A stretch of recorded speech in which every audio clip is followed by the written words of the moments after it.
What's good with the YouTube? Today we back with another video, and this video I'm gonna be talking about my preseason overreactions, and again, they are my overreactions, so don't get too butthurt about what I'm gonna say. It's just the preseason overreactions. That's what I'm here for. Let's get it. All right, so with my first overreaction of the season, it's going to be that Jordan Poole is going to win Most Improved Player this year. If you haven't been watching, preseason Warriors games, you've been doing yourself a disservice because Jordan Poole seems like he's in his element now. He seems super aggressive. He just seems like he finally figured it out. He's been taking step back threes, pull up threes, off the dribble threes, and he just seems so confident in his shot now. And I'm pretty sure that has to do with Steph Curry because he's probably the most confident player ever. He's just been taking his shots more confidently. He's been taking a lot of shots. He doesn't seem scared of the moment. It seems like now he wants the moment through these, 4 and 5 games that they did play. One game he had 30 points. It just seemed like he finally found out who he is in this league, and I love that for him. So that's my first, overreaction that he's going to win Most Improved Player. All right, so for my second overreaction, it's going to be for the Lakers' big three. Either they're going to overachieve or they're going to underachieve. And the reason I say that is because the way they looked in the preseason, I know it's just preseason, but they my overreactions. So I'm going to overreact. The way they looked in the preseason was not good. A 60-win team, first seed, easy route to the finals. But if Russ doesn't, lock in and be that third option that they need, I feel like they're going to underachieve, maybe 4 or 5 seed, and that's underachieve for them. That's crazy. Maybe 4 5 6 seed, trying to fight their way to the playoffs, trying, not to have to worry about injuries. If they don't have to worry about injuries, I think they should be okay. But Russ has been turning the ball over. He had 6 turnovers one game, 5 the next. He was just turning the ball over like crazy. Hasn't been scoring at all.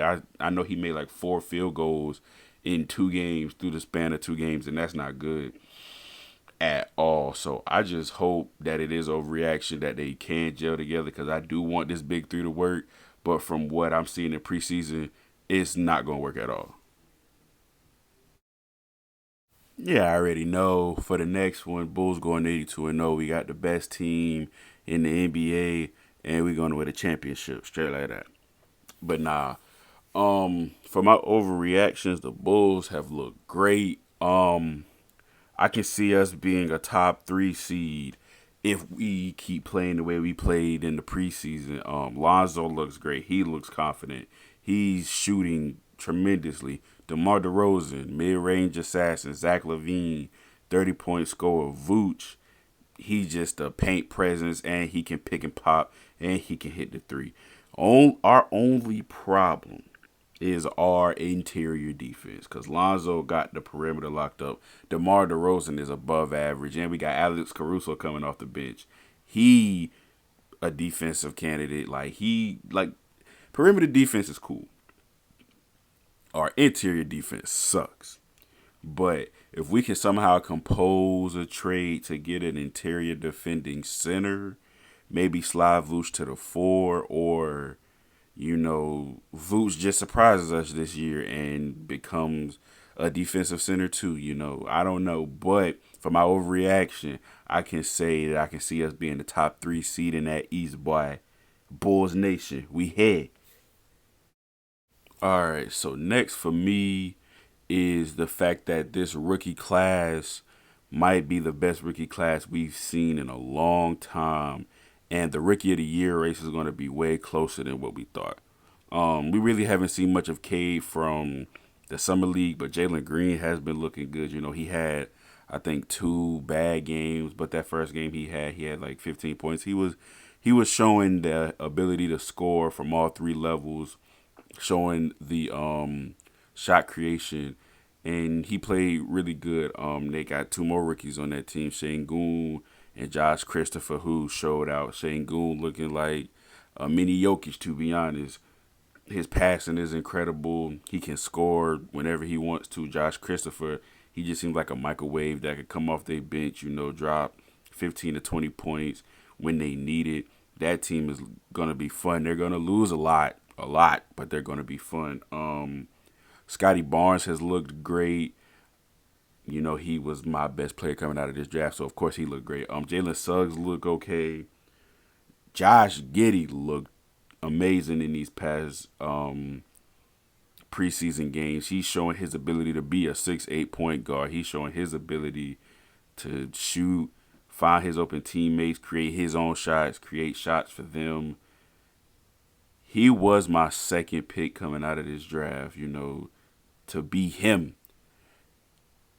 And I'm glad I did pick him and Scotty because they both show a trait that I think a lot of young people don't have coming into the league, and that's the ability to want to get better. It just seems like some people are just stagnant. It seems like both of them want to get better even throughout this preseason. Davion Mitchell, he's been hitting threes and locking niggas up, and that's what he came in. He was supposed to do, and he's doing that. Evan Mobley looked good. They all looked good in their first NBA action. They all looked great, and I feel like Rookie of the Year is gonna be very, very close. It's probably gonna be top heavy when Cade comes back. Green, even Scotty and Giddey can even get in there and try to take that away from them. But I feel like it's gonna be a very, very close race, and this might be one of the best classes we've seen. I didn't even talk about Josh Primo.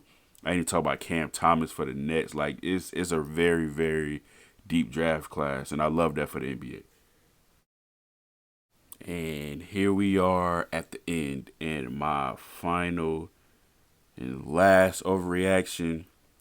Giannis Antetokounmpo will win his third MVP, and I say that because if you did not watch the game versus the Jazz where they let him play the whole game, my man's was shooting consistently. His jump shot improved. It looks smoother. It looks more fluid. He looks more comfortable taking it.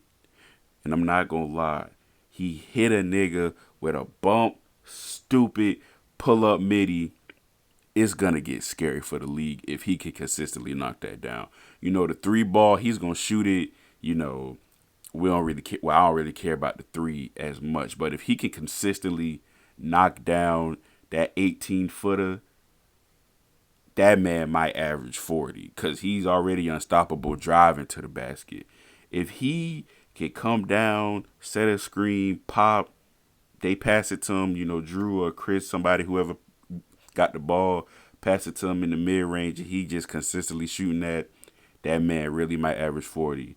And if Kyrie doesn't come back or they don't trade Kyrie for, a great package, I feel like the Bucks are going to go back to the championship. The Nets had the high favorites because you thought they was going to have KD, Kyrie, and James Harden. But with the whole Kyrie situation, then the Bucks might just go straight back. If Giannis is playing like this, he can finally be their closer. And then they still have Chris Middleton, and they still have Drew Holiday and Brook Lopez.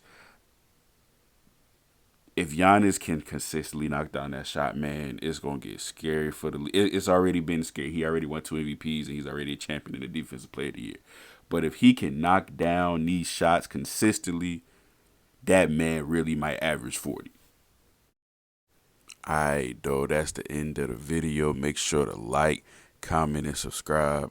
And please like the video. On my Bitmoji, he going to get a little upset. Y'all don't want my man to be upset. Bye, though. See y'all next video. We out.